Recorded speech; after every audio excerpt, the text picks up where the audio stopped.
Hello everyone and welcome back to my channel. My name is Colleen and I am really pleased to be bringing you a new recipe today. It's one I found somewhere a long time ago and now I can't even give credit to it. So it's one of those, you see them maybe on your telephone going scrolling by and you save it because you're going to make it at a later date, or it sounds really good, or you take the page out of the magazine to get the recipe and then you never make it. Well, I've had this one for a really long time and I just was deleting some pictures off my phone the other day and there it was, and I'm like, oh, why didn't I think to do that before? So I scribed down the recipe onto a piece of paper and today we're going to make it. So today I'm going to make a feta soup. But along with the feta soup, I am going to make a loaf of Italian bread. So I'm going to start with the bread because it's what takes the longest. I'm going to put into work my handy dandy bread machine to make the dough and let it do all the hard work. And I'll talk a little bit more about that once I've gathered up everything, and we'll be right back after this.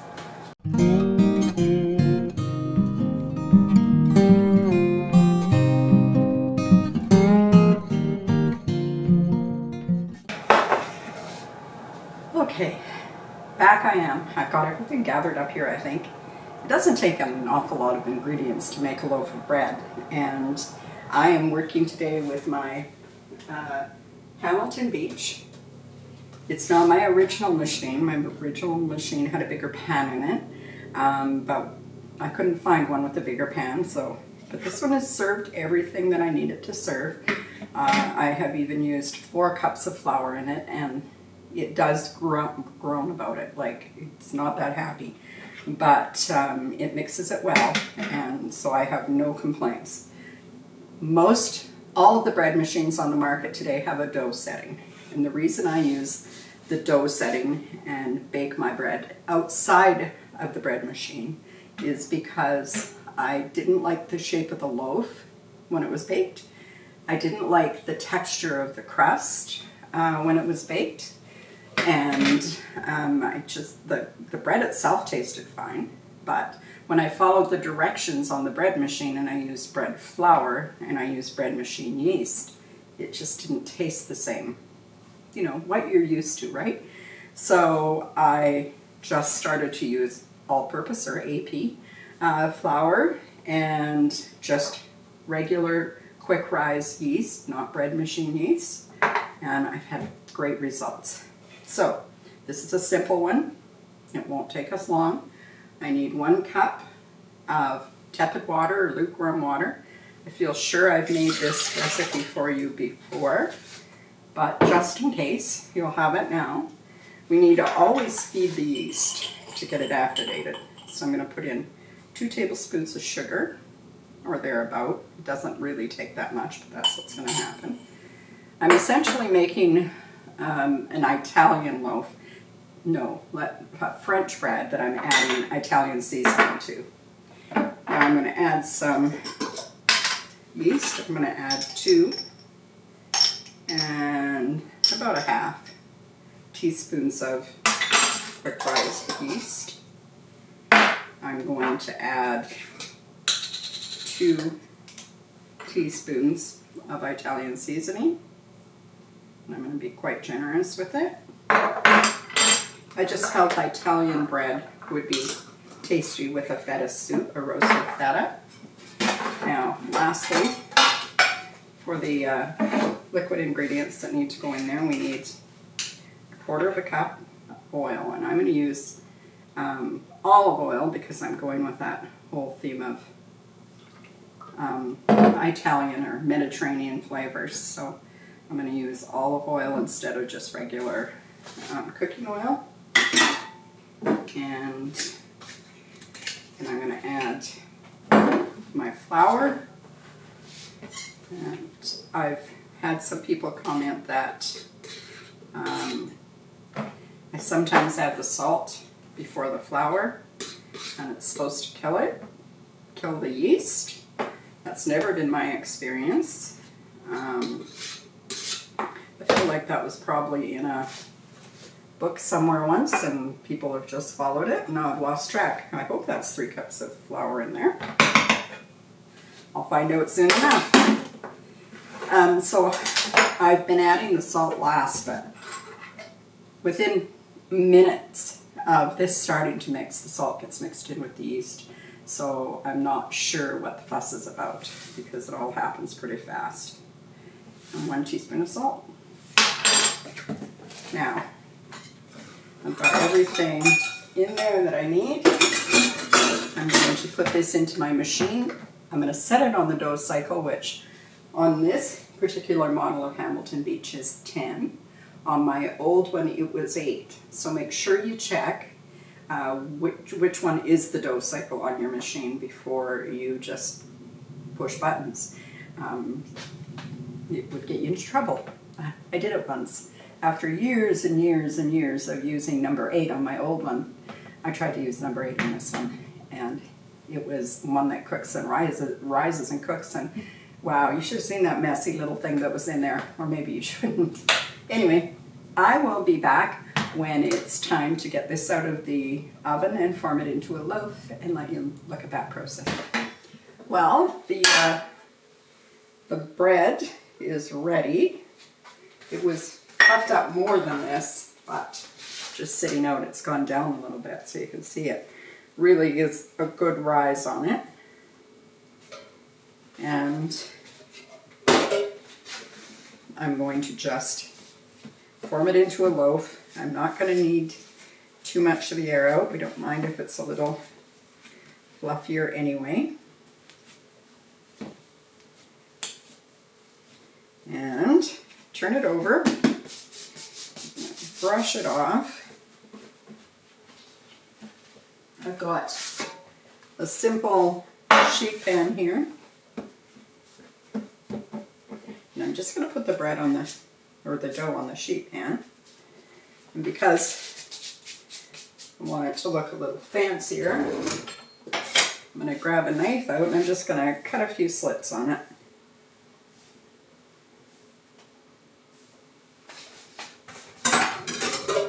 Now I'm going to cover it with a kitchen towel on my counter, and I'm going to let it sit there until it doubles about in size, or around 30 to 40 minutes.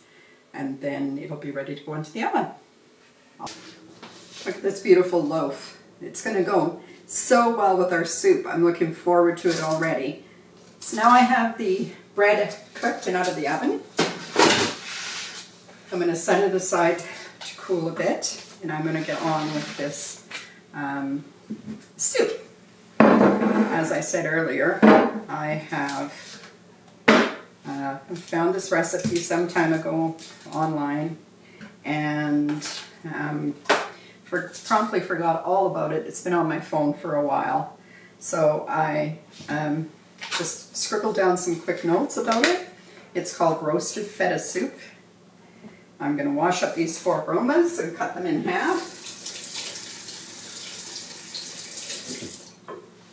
And they're going to go on this sheet tray.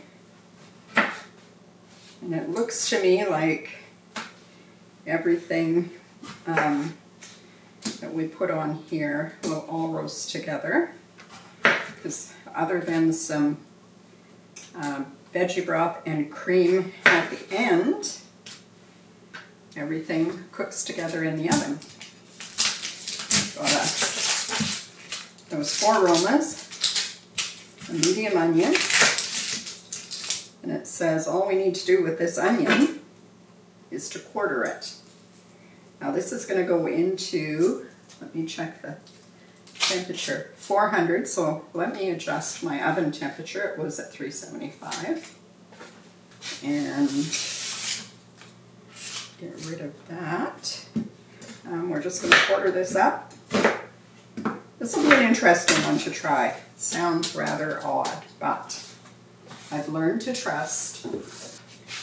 Get 1 red pepper. And I think it's the same, that we don't have to do much to it.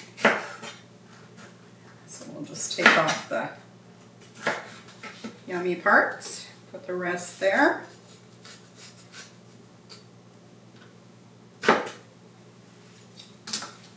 I don't know, I had to actually get out my phone and work out some measurements because the recipe calls for 8 ounces of feta cheese, but our feta cheese comes in grams, so I'm taking a guess at it using my phone as a calculator.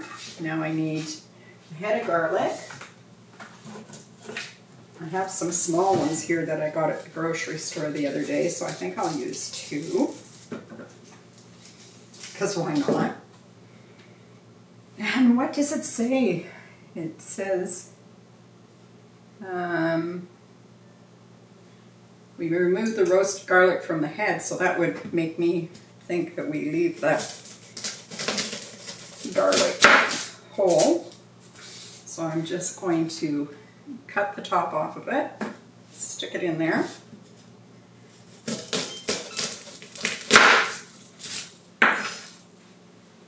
Stick it in there. Now we need the feta. My goodness. It's just shaping up to go pretty quick. But on the other end there's some steps to do, so it'll slow down at that point. And let me see if I can get it out there without making a big sloppy mess. Well, I know I don't need all of that. I need about that much of it, about 2/3. Oops, this is the part I need, not this part. And I'm just going to give it a crumble. It didn't say in there what to do, whether to just leave it in a clump or what. Mind you, as I said, I could have probably done a better job of searching for another recipe similar, but I didn't. We need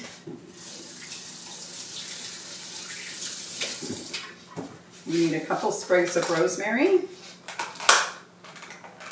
I think this is going to also tie in really good with our bread.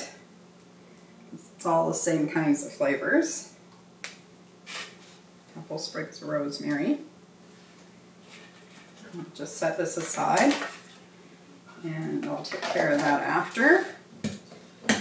And then we need a bit of olive oil over the top. I don't think I want to put too much, but a good drizzle. And now this goes into a 400-degree oven for 45 minutes. By then I'm sure everything's going to be roasted right down to yumminess. And then we're going to need either a blender or a immersion blender. I'm going to dig out my immersion blender and give it a try for this. And then we'll go from there. So I'll pop this in the oven and I'll be back with the roasted results before you know I'm gone. Okay, look at all these beautiful roasted veggies. I'm going to grab a set of tongs or something that I can move everything out of here with into this big pot. I'm going to take the garlic and, warm. I did leave it sit for a few minutes too, so it wouldn't be quite so hot. And get all the garlic out. I took the stems from the rosemary leaves.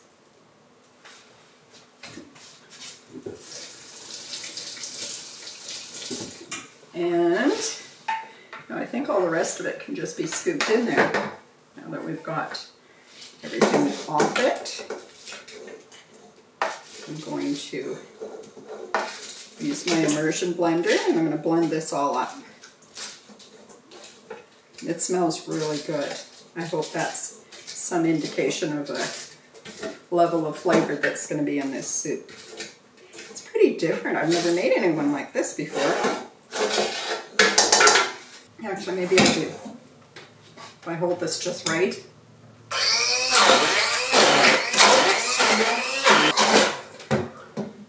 Now, to this I'm going to add 4 cups of vegetable broth. And I think this liter is pretty close to that. So I'm going to use the whole entire thing, or a quart, I guess.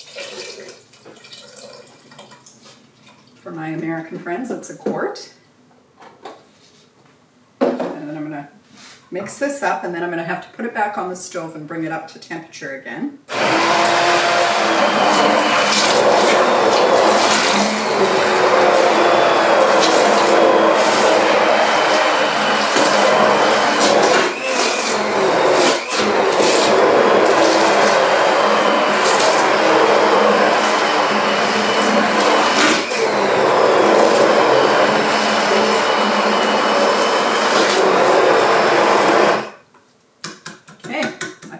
Mixed pretty well. I'm going to put this away in the sink. I'm going to put this back on the stove, and I'll bring you back when I'm ready to serve this. I have it all blended up. I've tasted it. I had to add some salt and pepper to it because it really needed that, I thought. Now I'm going to add a cup of heavy whipping cream just to give it a bit of a finish. I'm going to give it a stir. I think it's going to be the perfect temperature for eating now that I've warmed it on the stove and added the cream to it. And I'm going to serve it on a plate. Well, I'm going to serve the soup in a bowl on a plate with a piece of the Italian bread that we made earlier. And there you go. That's what's for dinner tonight at our house. I'm going to have the teenagers test it, but I feel like it's going to be approved. And I look forward to bringing you more recipes like this one. And I look forward to your comments and your kind words and your encouragement. And I will see you again really soon on the next video. Don't forget to like and subscribe. I would appreciate that too. Take care, everyone. Bye-bye.